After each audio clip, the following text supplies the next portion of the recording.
So who are you? So I'm Michelle Snyder. I'm the Vice President of Marketing at Epocrates. And what is Epocrates? So Epocrates is a company that develops software for mobile devices primarily for healthcare professionals. And currently we have over 600,000 healthcare professionals using us and over 1 in 4 doctors in the U.S. And I keep hearing about it here and there, mostly in the doctor's room on Friend Feed. Mm-hmm. Why is it so hot? And I guess that leads to you. Who are you? I'm Andrew Newman. I'm a lung doctor down at Stanford in a private practice, and I'm the adjunct faculty at Stanford University, and I chair the Ocean Medicine Foundation, which is working to improve medical care to islands around the world. And you're just a user of this. You're not paid by them, or you don't have any finance. So we're meeting customer and company here.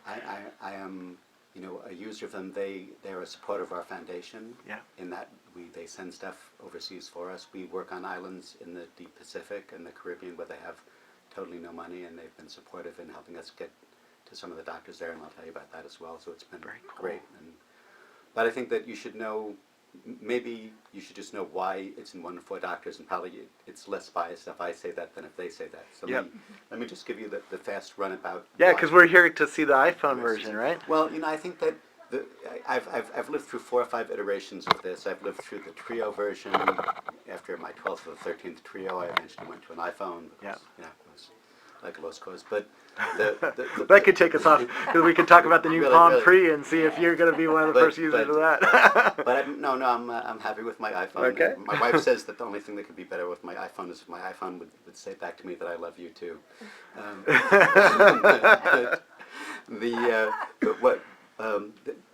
The iPhone platform is great for this, but honestly, it's what's great about it is really not so much that it's on the iPhone, but what it represents for doctors. And so I think that the key point here really is that as a doctor worldwide, that you only have 2 things that you can offer. You can offer that you listen, that you care, and that you have a knowledge base. Yeah. That's it. I mean, that's all that you do. And so your quality of what you do is only hopefully a little bit of skill if you're a surgeon or something. Some skill's good, Yeah. but there's a lot of people that are skilled, but I mean, it's like baseball with that. I mean, there's a lot of pitchers, but if it's the bottom of the 9th and bases are loaded, you would choose some pitchers over other pitchers, and the ones that you choose would be the ones who are, not just more skillful, but more savvy, really. I mean, not that they could throw 90 miles an hour, but they know when to throw a slider or when to throw the fastball kind of thing. So I think that what happens with this is that you need a knowledge base. Right. If you don't have a knowledge base, you're toast. Yeah. And medicine is very fast moving. And what's been difficult for doctors up to this point is that the knowledge base has gotten huge very quickly. So I was in medical school at Yale, a reputable place relatively, in 1975. And all the drugs that are used to treat pulmonary disease, of all the drugs that are used today, none were available when I was in medical school. Wow. So that's pretty profound. So like on an ongoing basis, you're always changing what you're doing and how you're doing it, and you need to know stuff about it. Yeah. And you just can't remember it all. I mean, it just the data density is beyond anybody's ability to remember, and that's not false modesty. I'm smart, but I mean, you just can't do that. Yeah. So what it means is that when you're seeing patients, you have to have 1 of 2 choices. The previous choice was you would come to the doctor and you would say, doctor, you gave me this new pill and I've been using it for 2 weeks and I'm noticing this really weird side effect. Yeah. And do you think that's from the pill? And at that point, really the honest answer for most doctors with no device is who the hell knows? Maybe it does, maybe it doesn't. So what people would do is they would default to say maybe, because to not say maybe, what you had to do is you had to get up from where you were in the patient's room. You had to go walk someplace and find a computer or a book. Yep. You had to look it up, and you had to do that. And the odds of you doing that, honestly, in the format of a 10 or a 15-minute visit where you have lots of other agendas, is like 0. Or people would say, do you think that this drug could be interacting with that drug? Again, it's a relatively defined amount of information that you can see easily, but who knows? So either you have a choice that in your pocket, when the people say that to you, you can say what happens, or you don't. And if you have it in your pocket, then what happens is you sit there with the patients, yep. And basically you take it out of your pocket and you do this. You say, okay, here we are real time. We go to Epocrates, we pick the drug, and so like my father-in-law was just in the hospital in Florida because he has not bothered to see his neurologist for like 5 months because he somehow forgot. Um, you know, and so he. We don't like was- doctors, or we don't like the pain that they represent. So, you know what happens is you do that and you go,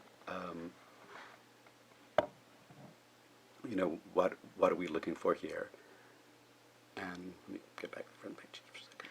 Right. So you go. And how did you get into this as a doctor while you're plugging that in? How did I get into this? Yeah, how did you learn about it, and what has it meant to you? I got into it. I've been You in, can keep plugging in Oh, if you can do two things at once. I've been in medical informatics for a long time. Yeah. And so, in the medical informatics world, I went to a very techie background. I started at Stuyvesant High School in New York City. They had an IBM 1620, a programmed assembler, and Fortran in the day.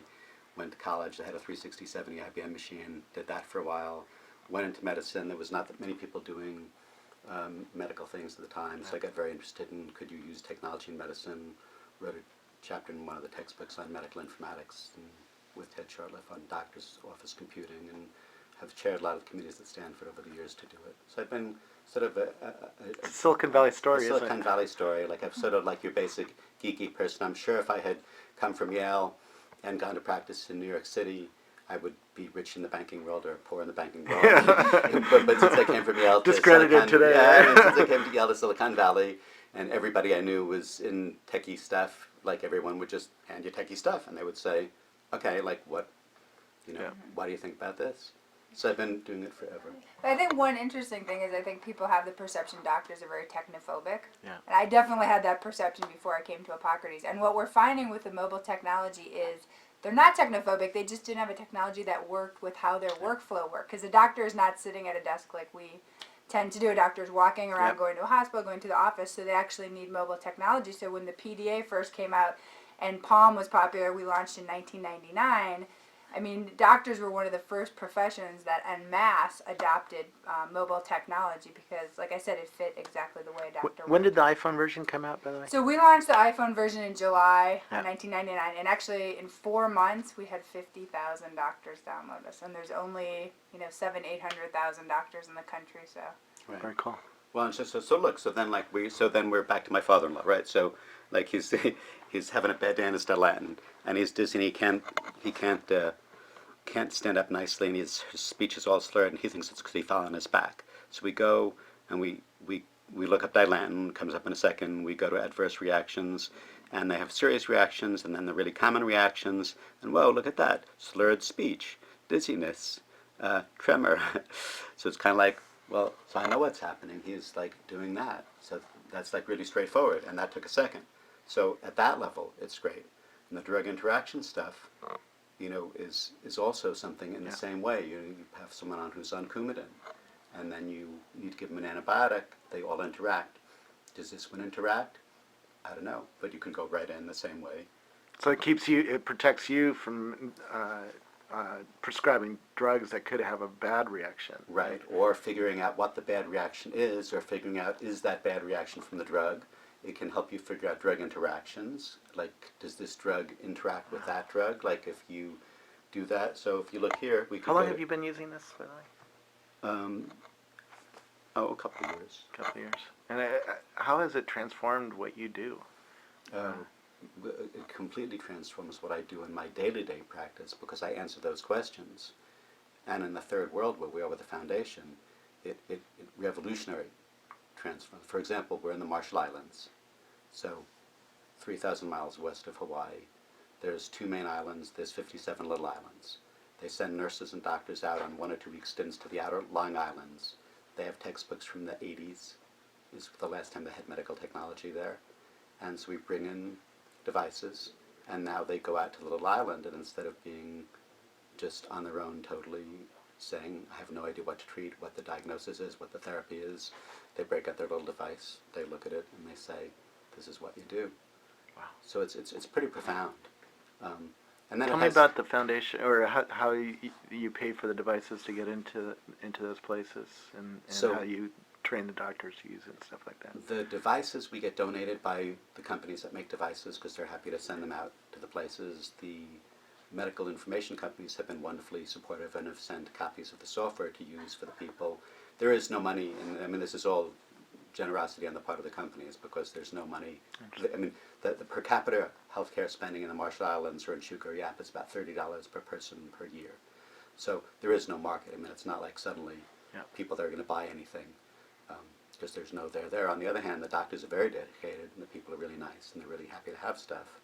And you can profoundly change, again, what they're doing, because if the last book you had was from 1980, and now we have a book from 2009, obviously, in 1980 there was a lot of diseases that were not even focused on. Does it give you choices of drugs when can you ask it? Oh yeah, it has like all sorts of cool stuff. So it has, so like...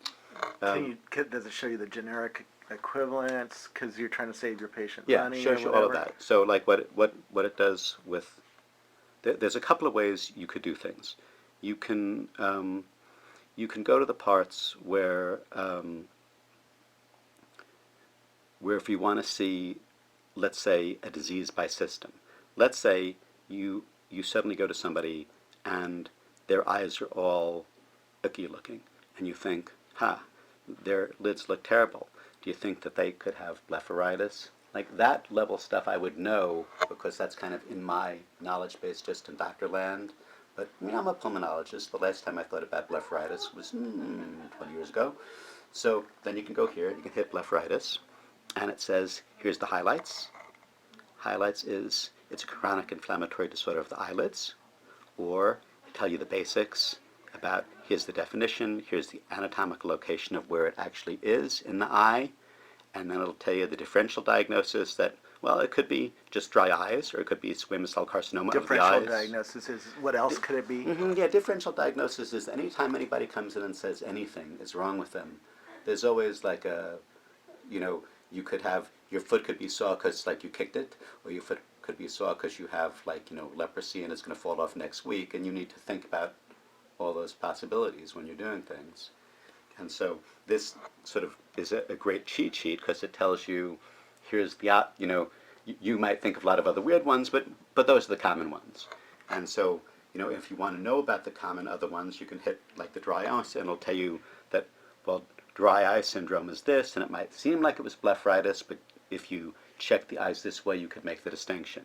And then it tells you eventually, what are the treatment options?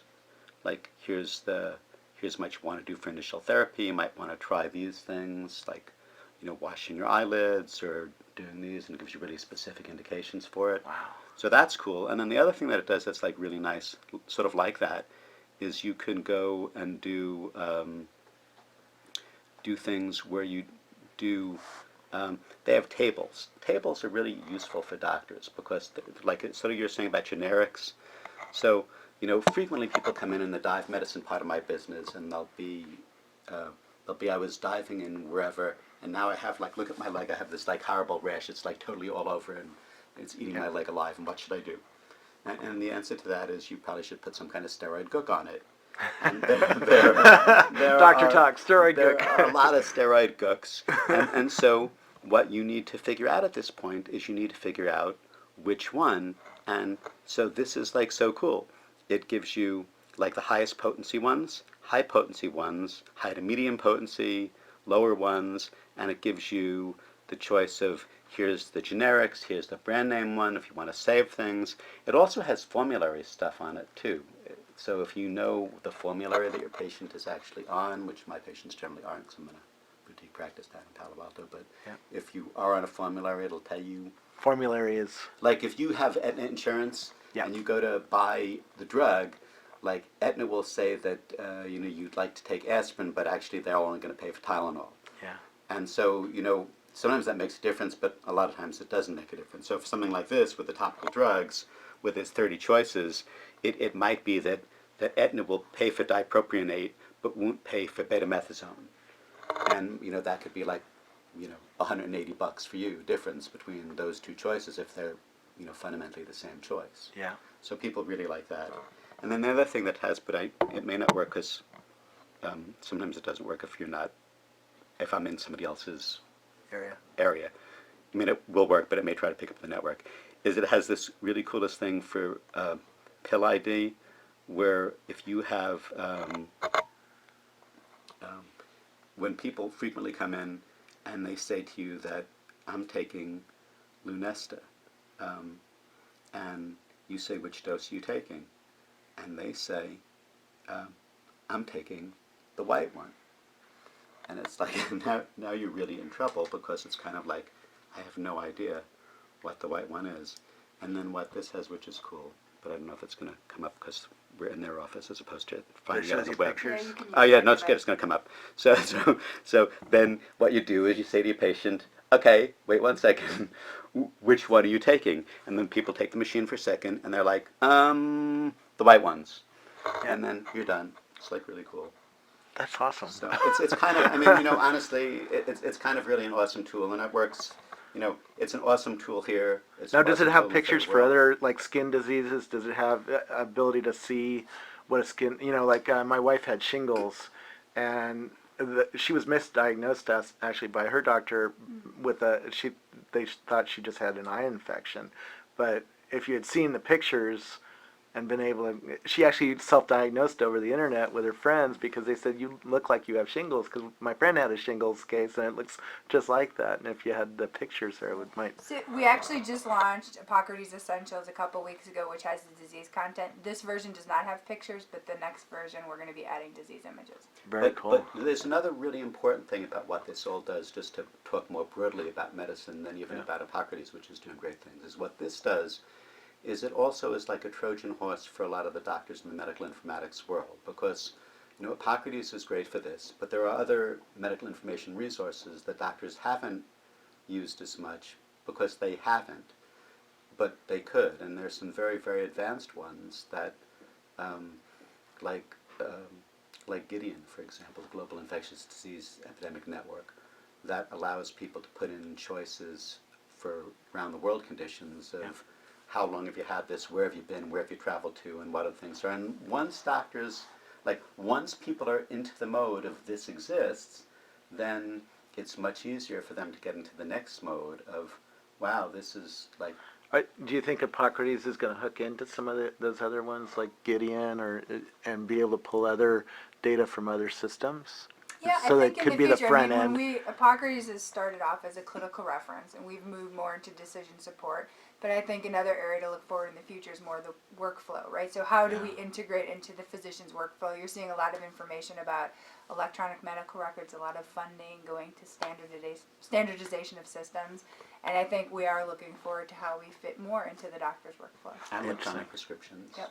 is going to be the next, big incentive. I mean, there's going to be a push by the government to have medical information, more standardized and more available, because if you don't, it's a very costly thing not to do that. If you go in, hypothetically, to understand that, if you have a spot on your lung that you've had for 20 years because you grew up in Missouri and you had histoplasmosis, which is a fungal disease that left you with these little spots on your lung, and you go on vacation and you get bad bronchitis and you cough up some blood, and they get an x-ray and they see the spots on your lung, you're going to have the $50 million workup, because they're going to think, is that spot lung cancer? Is that spot some terrible disease?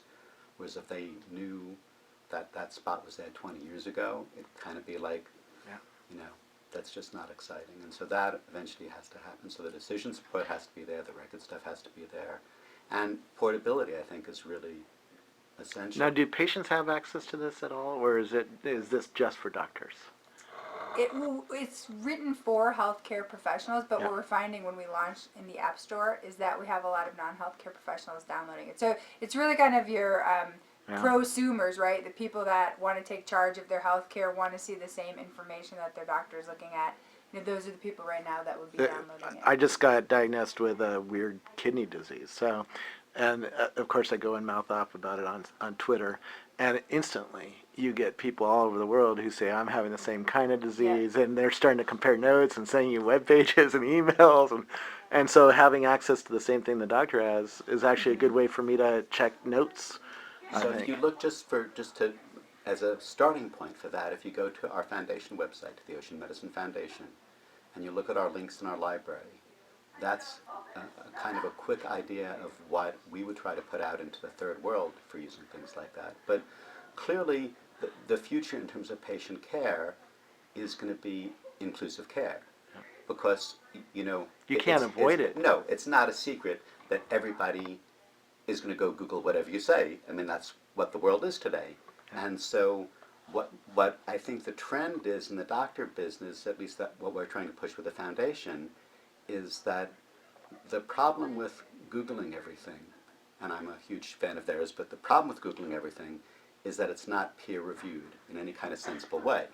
And so unless you're an informed consumer, you can't separate out the post that came from the National Institutes of Health, PubMed source that's like, as close as you get to the medical gospel, from Joe the snake oil seller in South Phoenix, who is selling, and when you get to the end of his huge post, it's going to be, and if you buy my snake oil, you'll be fixed. And so that's the problem with unreviewed stuff. So what we're trying And to do all the vitamins, and Right, all the and crap you hear So about. what we're trying to do now with our patient population is I'm trying very, very hard to make sure that they have information that's real. To say to them. So I'm like, as soon as people see any of the toys I have, I think a lot of them go subscribe and buy it. I mean, my practice is in Palo Alto. We're in the middle of the valley. Yeah. Who do I take care of? I mean, everyone's going to try everything.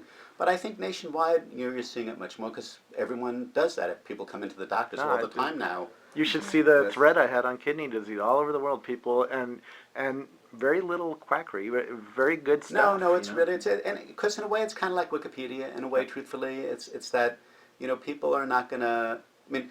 And even some doctors showed up. No, because doctors people will are. show. Well, people periodically I'll be in the chat rooms of different things. If if people hit like a diving question or a sports or music question on things that I'll see go by on something, and I'll realize that it's an easy answer. I'll answer that because it's like, why not? I mean, it takes you like a minute, and like the world culture has gotten like that it's easy to do. Yeah. How much does this cost the doctor? Maybe that's a question. Well, for you.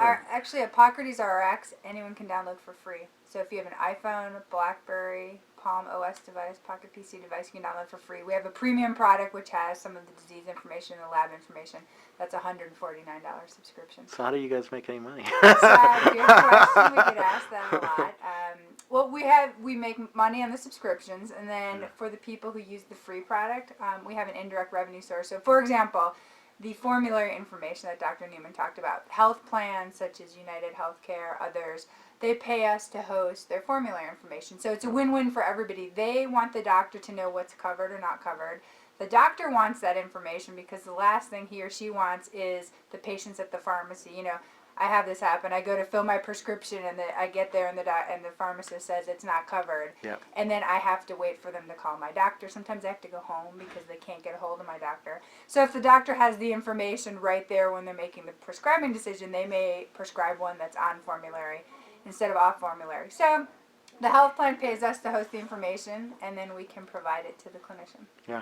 Is there any way for you to put a permalink to the page you're looking at when you're diagnosing me to my chart, so that if I get sent to another doctor, he can click on that link and see exactly the information that you were looking at and thought was relevant to my case? The technology for the breaking point in the coming technology battles for technology in healthcare are not about technology. They're about pattern of use and privacy. Is what the problem is, and that's where the stumbling blocks will be. Tell me about, because I know where we're going with privacy. What do you mean by privacy or pattern reviews? Well, there's two parts to what happens with this. One is that you have information, and you're saying, like, I'm going to tell this other doctor. How will I tell the other doctor? Yeah. Like, I'm not going to pass it on the web for the same way they took away Obama's regular BlackBerry. Yeah. Because like if I email you that your kidney disease is because you were horribly indiscreet and had sex with 37 people in Bangalore and that's what's wrong, you probably don't want that. It might be is true. a- but you probably don't want that on every server between here and there, because that data is going to be on my server, on PAIX's server, on the next server, and the next server, and the next server, and you increase the chances that it's going to leak. And right, cause and there's no one who knows who's maintaining security or who wanted to look or who needed to know. So that's a problem. If you go to someplace, like if you have a disk of information and you come into someone else's office with somebody you've never seen before, and they say to you, here, I have all my information on this computer disk, stick this in your system and it'll tell you all about me, would you do that on a bet? I wouldn't do that on a bet.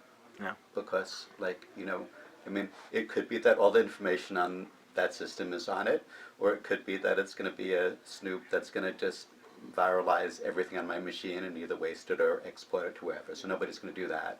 Hospitals don't want to do that. They don't want to put in disks. They don't want to put in USB keys. USB keys, because Stanford's got bajillion dollars in computer stuff.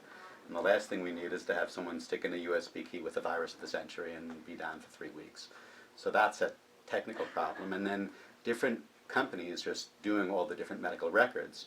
So there is no standardization. So even if I said, I'm going to put this link on my record, and then you look on yours, that's not quite ready for market time, aside from the privacy. So those are the issues that are going to have to be resolved, in a bigger way for medical care to decide what we're going to do with that. It's not insurmountable. It's just the next challenge. Obama is right about wanting to do it. I applaud him for his wanting to move that on. I hope it does move on. I think that things like this, are hugely important for moving it along, and I think it's hugely important for the consumers to be doing that, because I think that, it's true that your wife, figured out her own shingles, but a lot of times people figure out a lot of things because they go home and they've got a couple of iterations, and then sometimes it's not even so much that the doctor missed it, which is one possibility, but more often what happens, I think, than that the doctor missed it, is that people go in, and it's like what you're saying with the feeds, is you go in and you have one story, and it always sounds like a good story. Like, people come in and they'll tell me, they have lung cancer, and they'll say, well, I'm sure this started when I was rear-ended 6 months ago in this car accident. And they tell you that, and, you can't just say, well, that's ludicrous, that's not what it is. You have to work with them, because that's kind of what their belief system is for that. And so when people go home and they start to read, then they start to say, oh, well, look, they say if you had lung cancer, maybe you were exposed to this and that and the other.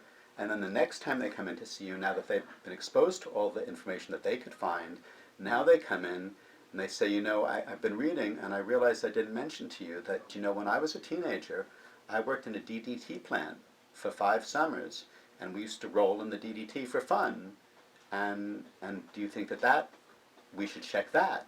Or I worked in in a mercury smelter, things like that they'll read the next part, they'll learn more about the stuff, they'll come into you and they'll say, that's we should explore that. So I think it's great that people are doing it more, and you're going to see way more of that. Yeah. And so I think it's great that, they allow that from this, is that, everyone can get it, you can look at the things, you can read the side effects carefully and see, does that seem reasonable to me without buying a PDR or without buying anything, and Very cool. running. How's the company to deal with? They're just phenomenal to deal with. Yeah. And I don't get paid to say that. No. No, they're just it's a pleasure to work with them. The product has been evolving terrifically. I think they see where the market is going. The iterations have been better and better, and they've been wonderful to work with, and they've been wonderfully supported for us in the foundation as well. Very cool. Anything else that I just talk to you about? One thing Dr. Newman had said earlier, you asked him how he found out about Epocrates, and I think, one of the things I love about working at Epocrates is we actually don't spend a lot of money on marketing. It's really viral marketing and word of mouth, and we did a survey with our users, and 80% of them said they heard about it from another colleague. And that's the best. If you're in marketing at any company, the best kind of sales isn't me going out and telling Dr. Newman why he should buy our product.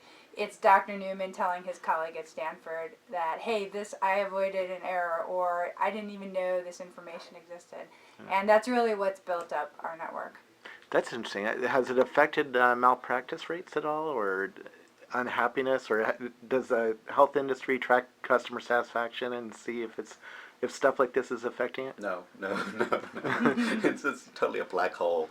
I think the malpractice people are in their own world.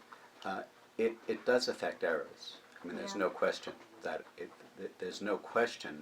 it affects errors significantly, because of what I said at the beginning. Yeah. Is that if you don't know and you don't have time, which is a lot for a lot of doctors, then the answer is you guess. I mean, that's sad, but that's true. And so a lot of the errors that happen because people just didn't exactly remember that, or the patient will say, can you refill my blah, blah, blah drug? And the doctor won't know offhand what the dose is, and they'll say, well, what dose are you taking? And they'll say, 2 tons. And they'll write, okay, 2 tons. Whereas with this, if you didn't know, you'd be much more inclined to look. And in the next iteration, which Medicare is pressing, is Medicare is coming in now with a 2% reduction or 2% bonus to your payment as a physician if you electronically prescribe. Ah. So that's going to be huge. And does this help you? Is this electronic prescription then, or is this just helps you pick the drugs, and then is there another system? This is going to be within the next year or two, with the government behind it. Everything will be morphing to it, but it's a very short. If you have the formulary, and if you have the drug, and if you have the patient's name, and it's a limited run of patients' names, and you got memory, then that's not rocket science. Then you have a list of the pharmacies for your area, which the pharmacies will be happy to provide for the same reason that the formularies are happy to provide it, is that they want to be, you can be sure that Longs and Rite Aid and whatever want to know that they're in the list. So at that point, it's just kind of like, pick this patient, pick this drug, pick this dose, pick this, hit send, you're done. And that's where that's going to go. There's no question. I think if you ask most doctors, they'd love to do electronic prescribing, and I think why it's going to start taking off is because of the government intervention. Because in the past, there have been no standards. I mean, it's one of the only industries where there are no standards. So every system has a different code, and some pharmacies will accept prescriptions, some won't. And so with the government behind it, I think mandating standards and mandating use, you'll start to see some of these technologies adopted more quickly. Very cool. Yeah. And then the one other thing I did want to mention about the medical errors was we had a study by, it was a third-party study done by researchers at Brigham and Women's at Harvard University. And of our user base, they showed that 60% of users avoided 3 or more errors per month. And so if you multiply that out by our user base... And that's the ones they're admitting to. That's the one, exactly. I mean, when we first got that data back, because usually doctors don't admit Or that they they're know, making or errors, or they're- they don't know they were making the error. So that's just people saying, based on this technology, this is the benefit I think I'm seeing. So if you multiply that on a user base, it's millions of errors that, we're avoiding. And I think that's why, myself and everybody else at Epocrates feels good that we're providing a service that actually helps. Do you think the patients are going to come in and ask their doctors, why aren't you using Epocrates in the future? Or? I think that patients are much more proactive. I mean, it's the norm in my practice for people to come in with materials that they've seen on the web or seen in the things. I think that patients are very interested. I mean, people, the stuff is all out there. It's, that's the other big change from when I started practice, is when I started practice, nobody knew anything, nobody communicated anything, you never heard any of these things, like nobody was tweeting, or nobody was on Facebook, or nobody was on any of those things, or posting their whatevers. That's the new culture, and that's gone, it went through the young people, but it's going, I have many patients in their 80s and 90s who come in with the stuff that they found on the web, and what do I think about this thing that they found on the web. Doug Engelbart's 82, and he invented all this stuff. But I mean, that's the reality, is that that's there, and so that's, people are going to be doing more of it. I think that, at some point, if people, that will impact. I think that people will come to expect that you should have information tools where you're working, and if you don't have information tools, they'll wonder about that. Or they'll ask, I have patients running the drug interaction stuff will call up and say, hey, I just changed this drug, could you just run that through my profile?